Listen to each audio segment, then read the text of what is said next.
қоғамдағы болып жатқан жайттарға бейжай қарамайтын, шын көңілден көмектесуге дайын адамдардың қозғалысы.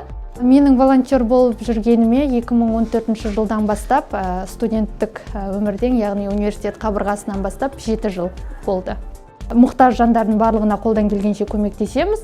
Оған іс-шаралардан бөлек көп балалы аналар, қарттар, жалғыз басты аналар немесе мұқтаж жаңағыдай әлеуметтік категориядағы адамдарға көмектесеміз.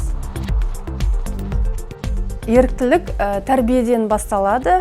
Істеп жатқан дүнием ол қол өнерін, негізінде тоқыма өнерін үйрету, мүмкіндігі шектеулі, көп балалы, үйде отырған қыз-келіншектерге қол өнерін үйретіп, ол кісілерді өздеріне табыс көзі көретіндей жағдай жасау.